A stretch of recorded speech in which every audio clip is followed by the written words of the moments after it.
பழைய astro channel நேயர்கள் அனைவருக்கும் வணக்கம். இந்த 2025ஆம் ஆண்டு ஆகஸ்ட் மாதத்துக்கான ராசி பலன்கள் மகர ராசிக்கு எப்படி இருக்குங்கிறத இப்ப பார்ப்போம். மகர ராசி நேயர்களே, இந்த ஆகஸ்ட் மாதத்துல பாத்தீங்கன்னா உங்களுடைய குடும்பஸ்தான அதிபதியான சனி வந்து வக்ரமாக இருக்கிறார். அதே நேரத்துல செவ்வாயினுடைய நேரடி பார்வை வந்து சனியின் மேல விழுகுது. அதனால நிச்சயம் வந்து குடும்பத்துல வந்து நீங்க பேசுற பேச்சுக்கள்ல கொஞ்சம் கவனமாக இருக்க வேண்டும். இருந்தாலும் அது பெரிய பாதிப்பை பாத்தீங்கன்னா உங்க குடும்பத்துல ஏற்படுத்தாது. ஏன்னா குருவினுடைய பார்வை வந்து என்னன்னா 2ஆம் இடத்துல விழுகுறதுனால அந்த அளவுக்கு பாதிப்புகள் என்பது உங்களுடைய குடும்பத்தில் இருக்காது. அதே நேரம் வரவுக்கு மீறிய செலவுகள் பாத்தீங்கன்னா ஓரளவுக்கு ஏற்படுவதற்கான வாய்ப்புகள் இருக்கிறது. இருந்தாலும் செலவுகள் பாத்தீங்கன்னா கட்டுக்குள் ஆவதற்கான வாய்ப்புகளும் இருக்கிறது. உடல் ஆரோக்கியத்தை பொறுத்த வரைக்கும் பாத்தீங்கன்னா நீங்க நிச்சயம் கவனமாக இருக்க வேண்டும். ஏன்னா பேக் பெயின் சம்பந்தமான பிரச்சனைகளோ அல்லது இடுப்பு பகுதியில் ஏற்படக்கூடிய பிரச்சனைகளோ அல்லது தொடை சம்பந்தமான பிரச்சனைகளோ பாத்தீங்கன்னா உங்களுக்கு வருவதற்கான வாய்ப்புகளும் இருக்கிறது. சில பேருக்கு பாத்தீங்கன்னா கணுக்கால் சம்பந்தமான பிரச்சனைகளும் பாத்தீங்கன்னா வருவதற்கு வாய்ப்பு இருக்கிறது.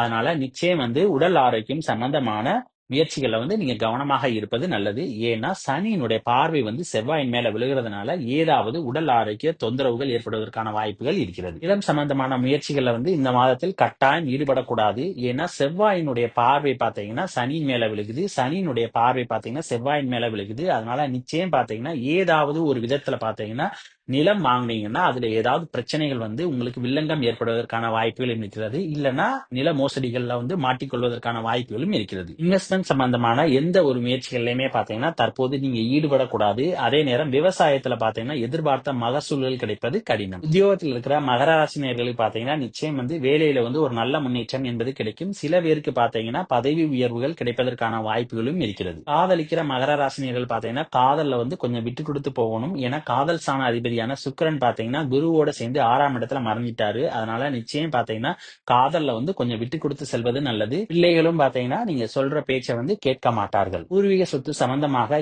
ஏதாவது ஒரு வம்பு வழக்குகள் வருவதற்கான வாய்ப்புகளும் இருக்கிறது. அதே நேரம் வந்த பிரச்சனைகள் பாத்தீங்கன்னா வந்த வேகத்தில் முடிந்து போவதற்கான வாய்ப்புகளும் இருக்கிறது. இயற்கல்வி படிக்கிற மாணவ மாணவிகள் பாத்தீங்கன்னா படிப்புல வந்து நிச்சயம் வந்து கவனம் செலுத்தணும். ஏன்னா படிப்புல வந்து தடை ஏற்படுவதற்கான வாய்ப்புகளும் இருக்கிறது. அதே நேரம் அஷ்டமாதிபதி பாத்தீங்கன்னா 7ஆம் இடத்துல இருக்கிறதுனால காலேஜ் படிக்கிற மாணவ மாணவிகளும் படிப்புல கவனமாக இருக்க வேண்டும். ஆக இந்த ஆகஸ்ட் மாதத்தை பொறுத்த வரைக்கும் பாத்தீங்கன்னா மகர ராசிக்கார மாணவ மாணவிகள் பாத்தீங்கன்னா படிப்புல வந்து நிச்சயம் கவனம் செலுத்த வேண்டும். ஏன்னா சில பேருக்கு பாத்தீங்கன்னா படிப்புல வந்து தடை ஏற்படுவதற்கான வாய்ப்புகளும் இருக்கிறது. அப்பாவுக்கும் மகனுக்குமான உறவுகள்ல பாத்தீங்கன்னா மனக்கசப்புகள் என்பது வந்து போவதற்கான வாய்ப்பில் இருக்கிறது. ஏன்னா சனியினுடைய பார்வை வந்து 9ஆம் இடத்துல இருக்கிற செவ்வாயின் மேல நேரடியாக விழுவதனால நிச்சயம் வந்து அப்பா மகனுக்கான உறவுகள்ல பாத்தீங்கன்னா மனக்கசப்புகள் வருவதற்கான வாய்ப்புகளும் இருக்கிறது. அப்பா வழி சொத்துக்கள்லையும் பாத்தீங்கன்னா ஏதாவது ஒரு பிரச்சனைகள் வந்து போவதற்கான வாய்ப்புகளும் இருக்கிறது. இந்த மாதத்தை பொறுத்த வரைக்கும் மகர ராசிக்காரர்கள் பாத்தீங்கன்னா உடல் ஆரோக்கியத்துல கவனமாக இருக்க வேண்டும். உறவுகள்ல வந்து ரொம்ப கவனமாக இருக்க வேண்டும். அதே நேரம் மாணவ மாணவிகள் பாத்தீங்கன்னா படிப்புல வந்து ரொம்ப கவனமாக இருப்பது நல்லது.